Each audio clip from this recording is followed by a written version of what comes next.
One thing the free energy and energetic form community do is play with various circuits and coils and things to see if they can develop ways of running lighting systems or other things with really low power, with electricity pulled from the ambient environment. I was kind of surprised. I stumbled upon this Darryl Anka character who's a channeler, and he's channeling this guy named Bashar, who's an alien. And Bashar talked about this coil, and I thought it would be interesting to try to make this coil and maybe play with it using a jewel thief circuit or something. So I've made one. Here it is. Now some of my thoughts on this are it should be built like a radio engineer would build it, with coils that are high Q, large inductance, small resistance. T. Henry Moray talks about how if you have a RLC circuit, if R squared is much less than 4 times L divided by C, you can create a sustaining waveform. So every time the coil is pinged, it'll ring for a little while, and you want to keep that sustain going as long as possible. Radiant energy from the cosmos, day and night, will be pinging the coil as particles and things hit it. So somehow T. Henry Moray managed to achieve this with these early versions of transistors made out of this Swedish stone stuff. You can Google him and read all about his stuff. But he has an interesting paper called Beyond the Light Rays, and there's some math equations in there that talk about this R squared less than 4LC business. The other thing is, it occurs to me that you kind of want an inner gap winding that's pretty wide, because capacitances form in the coil, and so to have a self-inductance at a different point, with higher frequencies, you might want the intergap distance wide. And remember, this is sort of a combination coil antenna, supposedly. You want to keep the resistances low. I use 24 gauge wire here, magnetic wire. The thing about AC currents is they can travel over anything, including paper, tabletops, anything. But if they're really high frequency, they're attenuated really rapidly if they bump into capacitance. So, or if they bump into resistance.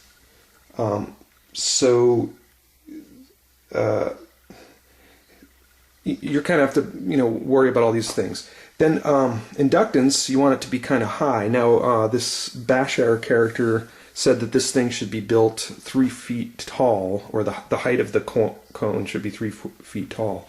I only made this 9 inches tall, which is the size that I could manage at first here.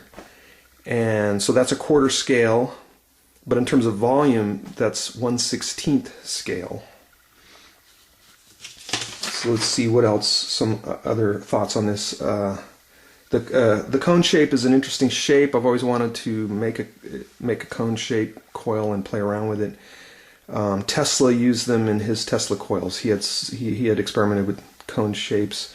The cone shape might be wide band, because every circle here has a different diameter, and the electrons zooming around it are creating a frequency at a different value depending on the diameter. And that's sort of my vague understanding. I'm struck by the look of this thing. The shape looks very natural, and I'm talking about the cone. You can make cones wide or narrow, and this particular cone shape was to the dimensions Bashar gave, scaled down, and it kind of looks like an ice cream cone. And the number was interesting. This ratio of height to the diameter of the cone was 1.692, so the height is 1.692 times the base diameter. And that number was interesting because it was close to phi. It was actually 95% bigger than phi, which is also interesting because the speed of light in copper is 95% the speed of light in a vacuum. And I don't know if that's just a coincidence or what, but numbers are interesting.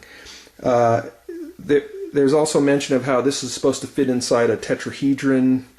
That's interesting to me because if you had three metallic surfaces in a tetrahedron close to this thing and it was resonating, those surfaces are capacitors, and they would broadcast the coherent fields out of this coil. So by putting that casing on it, you would actually create electric fields that go very long distances. And people know how to pull energy from coherent fields really easy. Just go to the energetic community, renewable energy section. There's people doing all sorts of experiments with that kind of stuff. The tetrahedron metal surface, I talked about that. That would be kind of tricky to build. And I'm not a very good builder, but other people might want to try to replicate that. The cone template that you draw on paper before you cut it is 102 degrees, according to the math. You can use tape to tape the paper together. You can use pins. If you look at how people build rodent coils, they stick pins in the cardboard, and then they do the wiring, and then they can remove the pins. And that's what I did here. I had pins that created the nice separation between wires, and then before I removed the pins, I painted this with enamel. So the enamel makes it stick to the cardboard, and that's a technique that radio engineers used all the time. They used to put enamel on their coils. I'm sorry, I'm saying enamel, but I mean varnish. The construction requires you to build two cones, and one of them you have to cut exactly in half so that the other one can fit down into it. That leaves this top part, which you will then have to poke a wire. One of the wires that ends here is actually poked through between the coil, the downward cone coil, so that it can connect to the other part of the cone here. And then Bashar says you just wire this one to the outer diameter, and same on the bottom. The coil is wound in a clockwise direction, and I put these like 9-volt battery clips on here just as a convenient way to short or remove the short,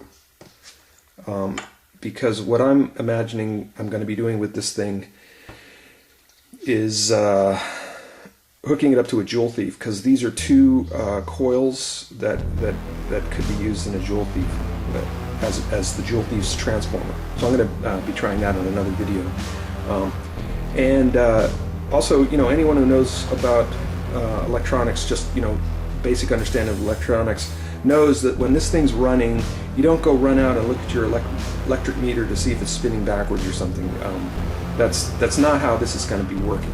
You actually need to use this in a circuit and maybe provide it a little bit of low power. And then the question is, does something odd happen? And so as a scientific investigation, you build this thing and you study it. And that's my advice.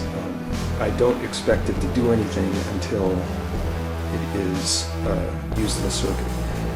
So it's an interesting coil configuration. I thought I'd share that. And that's as far as I've gone so far.